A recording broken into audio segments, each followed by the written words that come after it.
Hej. Hej, vloggen. Nej, det må godt. Vi får en hotter. Vi er på den første færge. Første skal vi på flere færger. 2. Hvad? Og vi skal hente Mika i Sverige. Hvad har du købt til Candy Salad? Jeg har nødt gummikloster. Hvad har du købt til Candy Salad? Skuffende. Familieguff. Det er min yndlings. Hej, Emmas vlog. Pia køber. Jeg kakao og kaffe. Det er så meget, det er 118 kroner. Say hi to the vlog. Hi vloggen!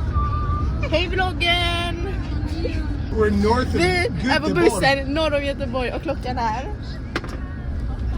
You've really En prepared for uppfinning. this. Klockan är 15:11. Well, it seems like Mika's finally speaking Swedish now. Hi. We're at a gas station. På en tankstation. Og vi har 30 minutter. Der ville lige have været spændt på, hvis det var...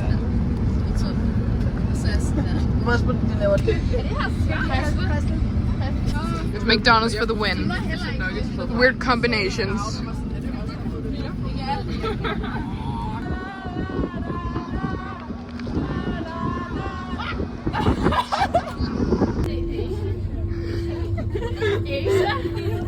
Asia.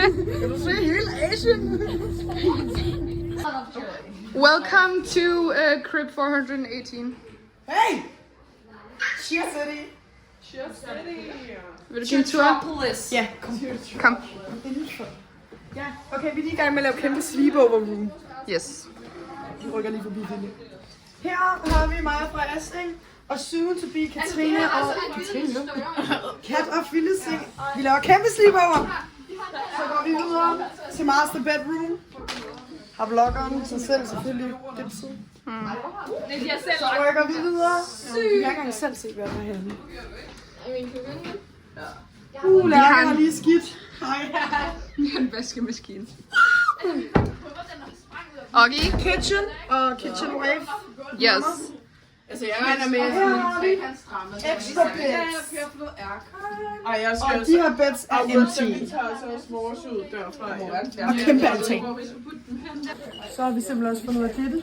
Jeg tror, den kunne sidde deroppe. Hvilken vej skal vi se? Den vej? Eller den? Toilettet, ja. Candy salad. Hvor er min telefon?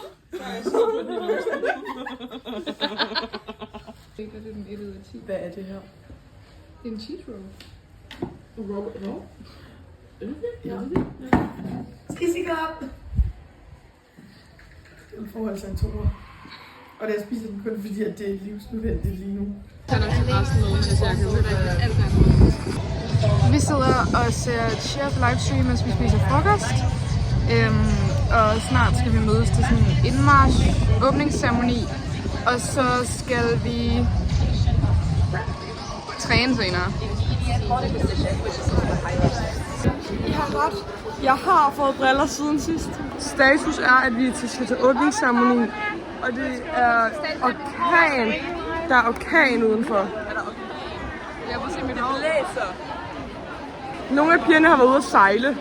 Jeg har været ude at sejle, det var fucking sjovt. Du gik sådan helt op på kanten og ramte vandet. Jeg er virkelig ked af, at jeg ikke har været ude at sejle. Bøllemor, der er med, som siger mor. Mor Bølle. Og ja, hvis der sidder nogle søde drenge og ser med, kan jeg da godt sige, at jeg er single. Her er min Instagram, hvis der er nogle søde drenge, der er interesseret. Og der er lige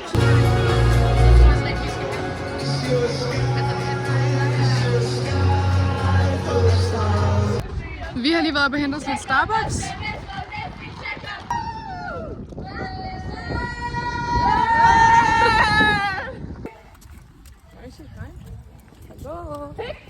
Hej.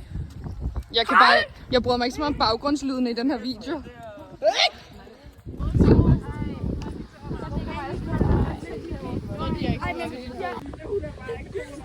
Og hvis man er stærk, gør man det hurtigt, piger! Hoan is here. Hej, jeg må ville snakke! Hi, Devin. You're an athlete now. How does it feel? Oh my god! European Championship. Is this your first? Yes, the only American to ever do it. Don't you know? Mm-hmm.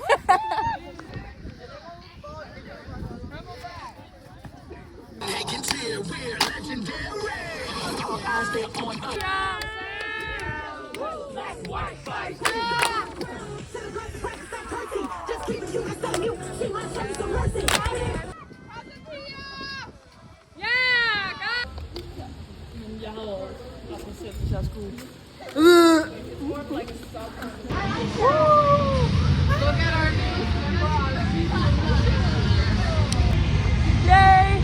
Vi har træning nu, og vi er herinde. Og vi skal se Unity køre full out, og så skal vi selv køre full out. Vi har lavet en stunt run. Og vi er hittet. Ja, nu skal vi have vand og her på Unity, og så skal vi køre en full out. Vi er hittet, Fille. Fille har brækket sine fingre, by the way. Og mit ansigt. Prøv at se, hvad der sker med min hånd. Nu løber jeg til.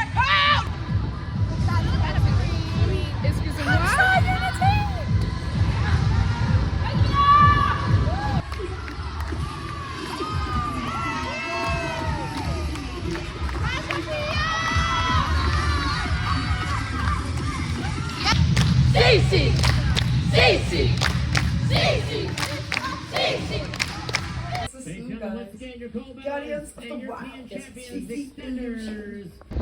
Vi har fået en lidt kedelig aftensmad, ja. Så vi skal over og have churros, og så skal vi ned og have taget billeder i vores flotte Danmark t-shirts. Og vi skulle rigtig have badet, men der er lige lidt meget vind lige nu, synes jeg. Ja, så der er nogen, der måske bader, men vi skal ned og tage billeder sammen med alle de andre danske hold. Let's hit the gritty!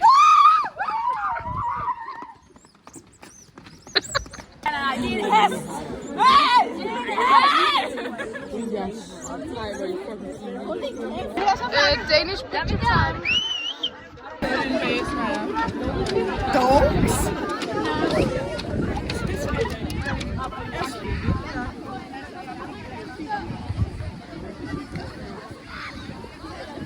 Hvordan går det? Det går godt. Er det sjovt at filme alle holdene? Jeg er så heldig, så jeg får bare lov at filme alt, hvad jeg har lyst til at fotografere behind the scenes. Ja. Så jeg sidder faktisk ikke og tager billeder af alle holdene til den her konkurrence. Så jeg Dejligt. får lov at vælge. Lækkert. Det er lidt luksus.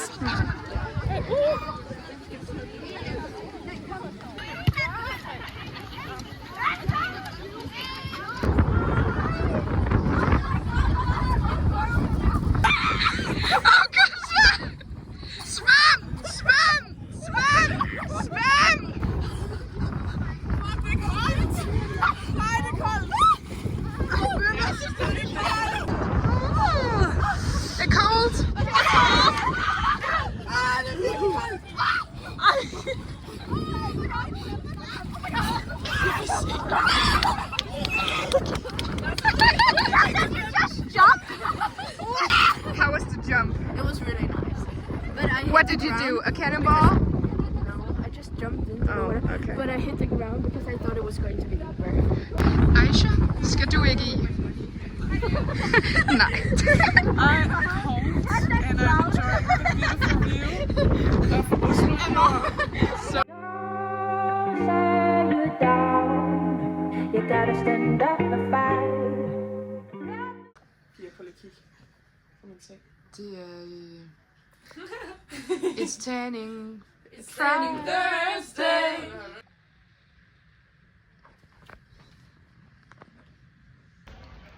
I dag er det konkurrencedag. Se et lækkert vejr, vi har også. Ja, det er dejligt. Skifri rimmel, skifri rutine. Pletfrit, fejlfrit. Nu prøver jeg for at se Iconic. Hun har holdt i noget. tænker jeg bare.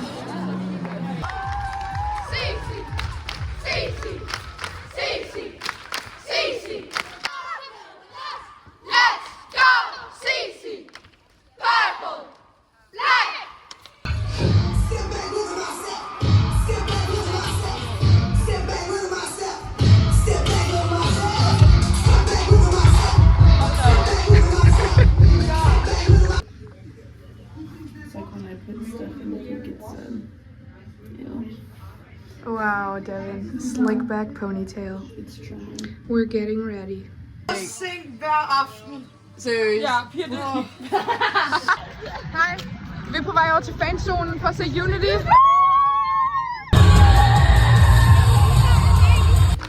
Cici! Cici! Cici! With us! Let's go! Cici! Nu fucking regner det, så vi må lige se, hvad vi gør med op. er ikke på gulvet.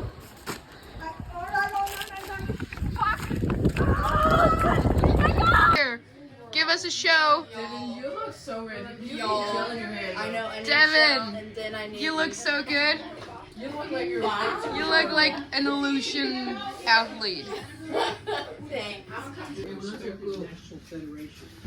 Så gør du.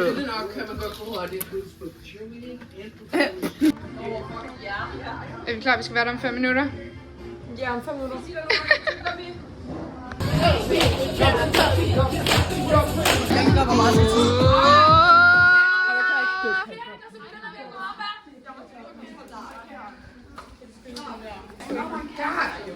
I cannot.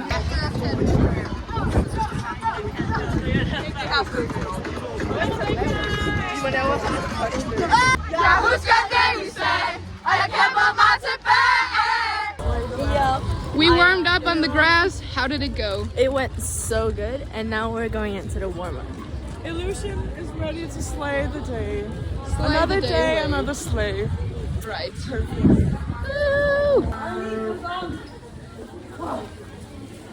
Ready? Ready? Counting to 3, there'll be a flash, look into the camera, try not to blink. 2, 3.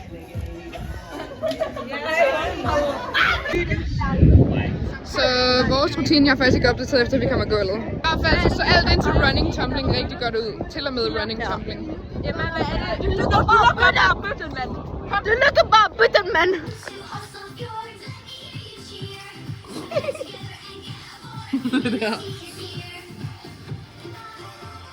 Bro, da hun så de andres. Fille, hun er stadig single, hvis I vil gå ind. Må jeg også få en? Ja! Oj, jeg greb den.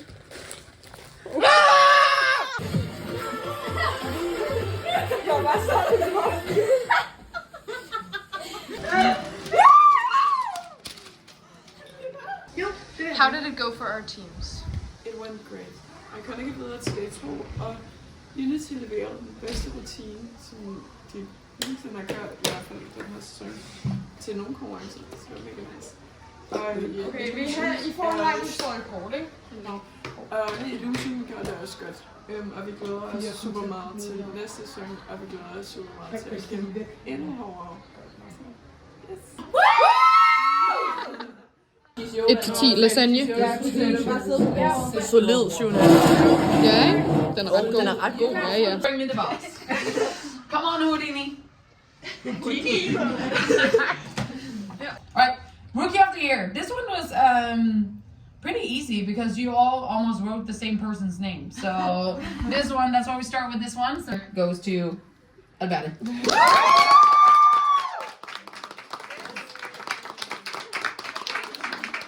The year. Let's make a drum roll. Tumblers of the Year was also one you had. This person had a lot of votes, so that means that you all agree it's somebody that has come over a little bit of a fear this season, have just keeps flipping and spinning until she get it. So Tumbler of the Year is of course Jasmine.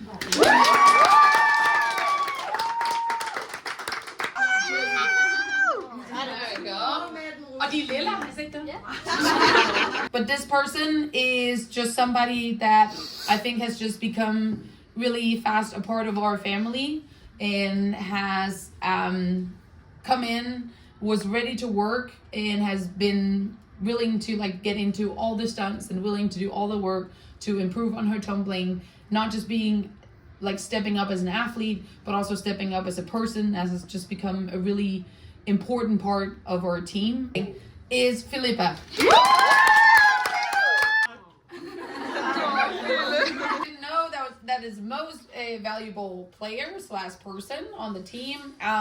Every person needs a person like this. I think a lot of her nominees came because of her skills level. She can be flipping and spinning. She can be a middle layer. She can be a top girl. She can be whatever we need her to be. MVP of the year goes to Naya.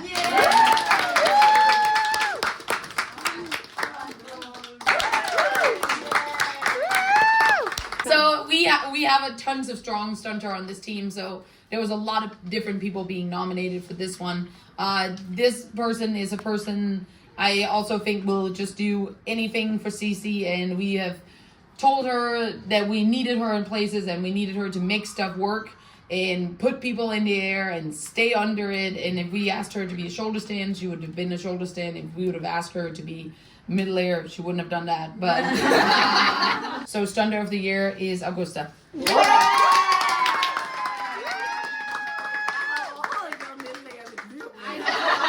This person is just illusion. Has stepped up to the plate in anything we need. You need a packing list. We need to update our social media. You need to order bows. We need to do theme practices. We need to be #stay purple and try to make all our friends stay purple. This person has helped me and Tony a lot this year, but I know she's also a person you can go to if you guys need any help or anything need to get done as a performer, as a flyer, and have just become a really big part of this team, and I really could not imagine this team without her. So CC by heart is Emma. Oh my god. Jeg er lige zoomet på dig, det var meget sjovt. This person is just really important for us, and I know that it's her last season with us, and she's been with us for so long. Very, very important for our team, and we're gonna miss her a lot. But we also respect that retirement is fair enough. So Illusion by Heart is Magda.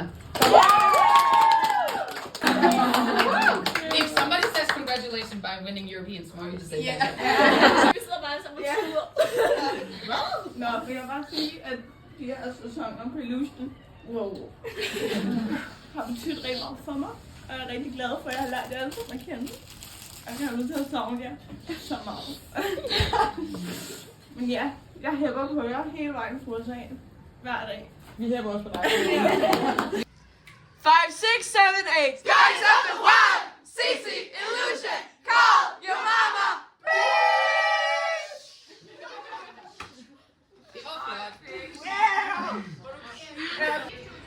Hey, så tag mig. Still single. Still single girls. All the single ladies. 3, 2, 1, go! Wow. It's giving Madonna. It's giving Madonna, Vogue, it's giving Live Goals, it's giving Mariah, it's giving Rainbow. Hej vloggen, mig og Kat, vi tjekker ud i morgen tidlig klokken 7:30. Så er det slut. Vi har lige vækket Emma, fordi vi skal sige farvel. Og ja, det har været sidste konkurrence for den her sæson, og det er så sørgeligt. Fordi hun er vores lille pokey. Hvem er Jenny? Pointen er i hvert fald, og mig og Kat, vi tager hjem i morgen tidlig, så vi vil godt sige farvel til vloggen. Vi vil gerne sige tak til alle sammen, der har fulgt med for en fantastisk sæson. På Insta. Og vi er stadig singler. Tak for en god sæson alle sammen. Husk at subscribe til Emma Bølle, så I følger med i vores fremtidige vlogs. Vi vil selvfølgelig også try out for holdet næste år, men nu må vi jo se, om vi kommer på. Hvis vi gør, så kan I fange os i næste sæsons vlog. Fille og Kat tjekker out. Fille og Kat tjekker out på sæson 2023 til 2024. Yeah! Vi vågnede, og vi står klar til Iconic Fansong.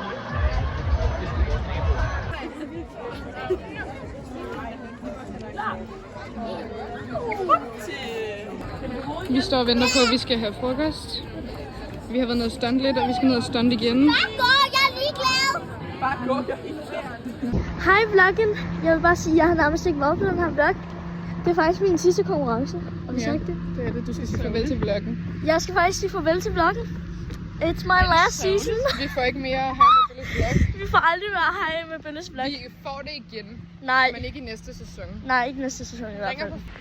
Vi er på vej ned til stranden for at stunte. And there is real pretty. Det er ret godt hver dag. Nå ja, og Iconic, de har været på. Har du sagt det? De klarer det rigtig godt. De klarer det vildt godt. Og snart, vi kører først hjem, hvad, 18? 17.30, fordi vi skal være til awards med Iconic. And we're very happy about that. Fordi... Det er faktisk en very cute city we live in. Det er en vild sej jakke, man kan købe her. Den er ikke engang så dyr. Ja, så kan man spille volley, man kan bade. Og så er der stunt session! Hi guys! Vi er i bussen på vej hjem nu. Det var en virkelig god, Sindssyg sæson. Crazy. Vi fik så mange guldmedaljer. Ja! Altså, det var crazy. Det regnede med guld. Regnet med guld. Og vi ses næste sæson. Til tryouts! Godnat. Vi ses den 12. august. Peace out.